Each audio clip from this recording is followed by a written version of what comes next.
सर्वं शिवमयं शिवानंता शिवकृपानंता। 17ই ফেব্রুয়ারি 2026 যে বলয়গ্রাস সূর্যগ্রহণ সংঘটিত হতে চলেছে সেই নিয়ে আমরা অনেক আলোচনা করেছি, নানান দিক, নানান প্রেক্ষিত। আজকে আমরা আরেকটা ইউনিক বিষয় নিয়ে আলোচনা করব। সাধারণত গ্রহণ বলতে আমরা বুঝি যে Rahu Ketu nodal axis, south node, north node এবং দুটো জ্যোতিষ্ক, the two luminaries, sun and the moon, এদেরই একটা অ্যাক্টিভিটি, একটা সেলেস্টিয়াল ইভেন্ট। সাধারণত দেখা যায় যে বুধ বেশিরভাগ ক্ষেত্রেই এই গ্রহণের মধ্যে থাকে এবং ওয়ান্স ইন আ ওয়াইল মঙ্গল ঢুকে গেল, শুক্র ঢুকে গেল, depending on planetary position and transits. কিন্তু এই 17ই ফেব্রুয়ারি যে অ্যানুলার সোলার এক্লিপস হতে চলেছে সেখানে একটা বিশেষ বিষয় আমরা লক্ষ্য করছি যে সমস্ত গ্রহদের একটা প্রভাব থাকছে। Each and every planet is having a contribution, a role to play, big or small, direct or indirect. কিভাবে? কুম্ভ রাশিতে রাহু থাকছে, রবি চন্দ্র থাকছে, বুধ আর শুক্র থাকছে। ডাইরেক্ট প্লেসমেন্ট, ডাইরেক্ট প্রেজেন্স হয়ে গেল। কুম্ভ রাশি কার ঘর? কুম্ভ রাশি শনির ঘর, কো রুলার রাহু। তো শনির মিনে বসে আছে, শনির একটা ইনফ্লুয়েন্স এসে গেল, একটা কানেকশন এসে গেল। কানেকশন এলো মানেই সেখানে ইনফ্লুয়েন্স এলো। ডাইরেক্ট কানেকশন হলে ডাইরেক্ট ইনফ্লুয়েন্স, ইনডাইরেক্ট কানেকশন হলে ইনডাইরেক্ট ইনফ্লুয়েন্স, কিন্তু ইনফ্লুয়েন্স ইজ ইনফ্লুয়েন্স। বৃহস্পতি মিথুন রাশি থেকে দৃষ্টি প্রদান করছে, সুতরাং এটা যথেষ্ট স্ট্রং, বলবান একটা ইনফ্লুয়েন্স থাকছে। ধনিষ্ঠা নক্ষত্রে সংগঠিত হবে গ্রহণ। ধনিষ্ঠা নক্ষত্রের অধিপতি গ্রহ মঙ্গল, যে অবস্থান করে থাকছে মকর রাশিতে। সুতরাং নক্ষত্রের কারণে মঙ্গলেরও একটা ভূমিকা এখানে এসে যাচ্ছে। তাহলে দেখা যাচ্ছে যে all the 9 planets R involved. সুতরাং এটা একটা খুব ধামাকেদার গ্রহণ হতে চলেছে। যদিও এটা টোটাল এক্লিপস নয়, যদিও এটা ভারতবর্ষে দৃশ্যমান নয়, কিন্তু overall as a celestial event, এবং এখন আমরা যে বিশ্বায়নের যুগে আছি, যে গ্লোবাল কানেক্টিভিটির, যে জিওপলিটিক্সের যুগে আছি, সেখানে গ্রিনল্যান্ড, ভেনেজুয়েলার ঘটনাও কিন্তু আমাদের প্রভাবিত করে। এবার তার সঙ্গে আরেকটা বিষয় যেটা গুরুত্বপূর্ণ এই গ্রহণের ক্ষেত্রে, সেটা হচ্ছে যে আমরা যদি বাস্তু ডাইরেকশন থেকে গ্রহণকে পর্যবেক্ষণ করি, তাহলে কালপুরুষের যে একাদশ ভাব, the 11th house of the zodiac, সেখানে সংগঠিত হচ্ছে। তাহলে 11th house of the zodiac হয়ে যাচ্ছে সাউথ সাউথ ইস্ট ডাইরেকশন। এই সাউথ সাউথ ইস্ট ডাইরেকশন হচ্ছে কনফিডেন্স অ্যান্ড পাওয়ারের জায়গা। আমাদের ব্যক্তি বাস্তুতে, পার্সোনাল যখন আমরা বাস্তু বিচার করি, তখন দেখা যায় যে যার বাস্তুতে সাউথ সাউথ ইস্ট ডিস্টার্বড আছে, ব্লেমিশড আছে, দোষ ত্রুটি আছে, সেখানে বাড়ির যারা বাসিন্দা এবং পার্টিকুলারলি যে হাউস ওনার, তার কিন্তু একটা কনফিডেন্স লেভেল, আত্মবিশ্বাসের লেভেল ফল করবে, একটু ডাউন থাকবে, এবং তার জীবনে পাওয়ার, পজিশন, প্রভাব, প্রতিপত্তি, কীর্তি একটু লেস দ্যান এক্সপেক্টেডই থাকবে। তার কনফিডেন্স লো, সে খুব একটা অথরিটেটিভ নয়, সুতরাং অটোমেটিক্যালি সে সেইভাবে পাওয়ার এক্সারসাইজ করতেও পারবে না। তো কনফিডেন্স অ্যান্ড পাওয়ারের যে ক্ষেত্র সাউথ সাউথ ইস্ট, সেখানে রাহু, রবি, চন্দ্র ছাড়া শুক্র আর বুধ থাকছে।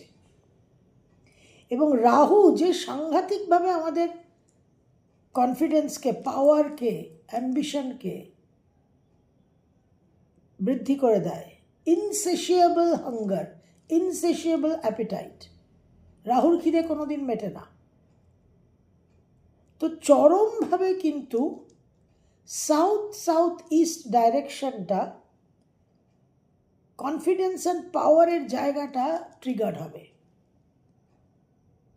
এবং সেখানে রাহুর যে ভ্রম, রাহুর যে ইলিউশন, রাহুর যে ডিসেপশন, প্রহেলিকা, প্রপঞ্চ,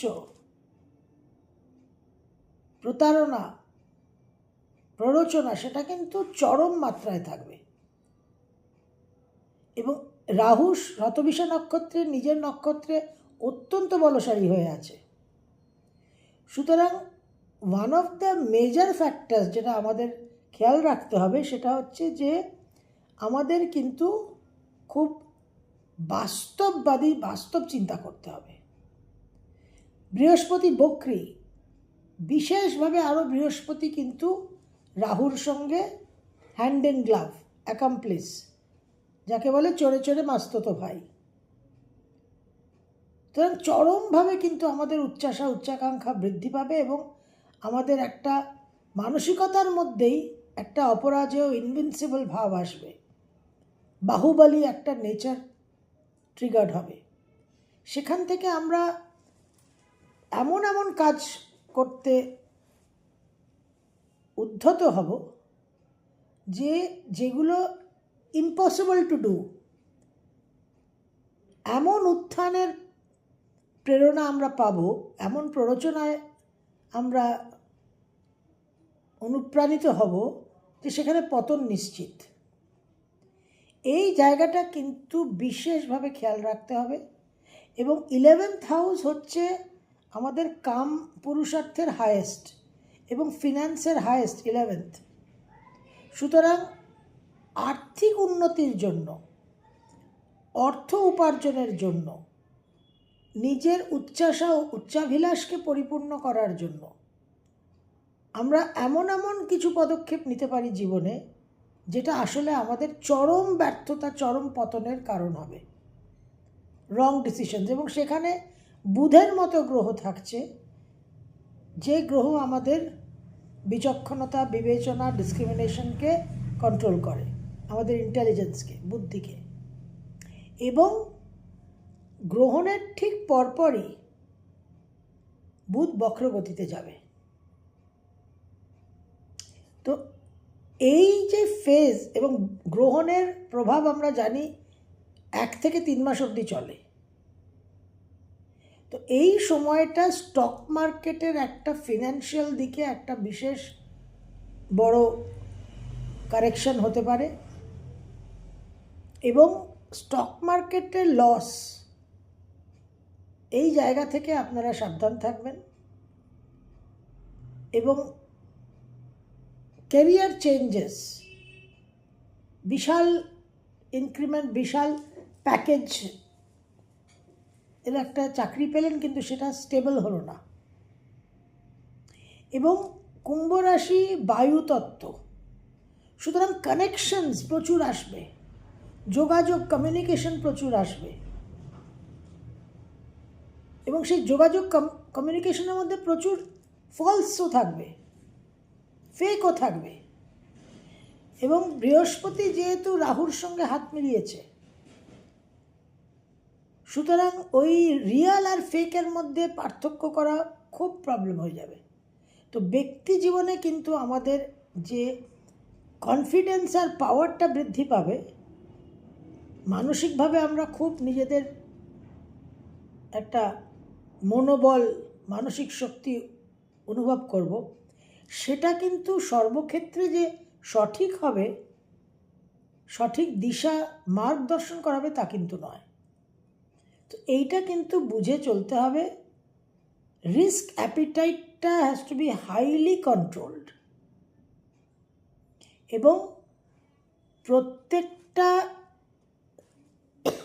রাশি লগ্নের জন্য এই বাস্তু ডাইরেকশন সাপেক্ষে আপনার জন্মছকে আপনার রাশি লগ্ন অনুযায়ী কোন ডাইরেকশন অ্যাক্টিভেটেড হচ্ছে। কালপুরুষের সাউথ সাউথ ইস্ট অ্যাক্টিভেটেড হচ্ছে, অর্থাৎ মেষলগ্ন, মেষ রাশির। কিন্তু বৃষর আলাদা, মিথুনের আলাদা ডিরেকশন, কারণ তাদের ঘর চেঞ্জ হয়ে যাচ্ছে। তো এই প্রত্যেকটা রাশি লগ্নের বাস্তু সাপেক্ষে যে ডাইরেকশন থেকে আমরা বিভিন্ন aspects of life, qualities of mind পাই, সেটা নিয়ে আমরা বিস্তারিত আলোচনা করব সেপারেট একটা ভিডিওতে।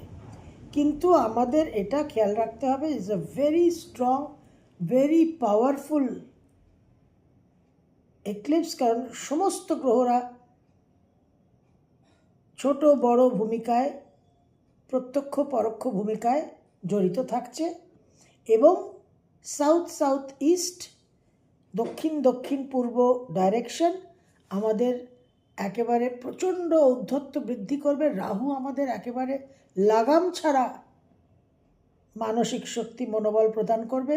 সেটা আমাদের একটা সেই গাছে তুলে মই কেড়ে নেওয়ার মতো পরিস্থিতিতে যাতে না দাঁড়ায়, সেই জন্য আমাদের বিশেষভাবে কিন্তু সব কিছুকে একেবারে পরীক্ষা নিরীক্ষা করে, যাচাই করে কিন্তু আমাদের সিদ্ধান্ত নিতে হবে।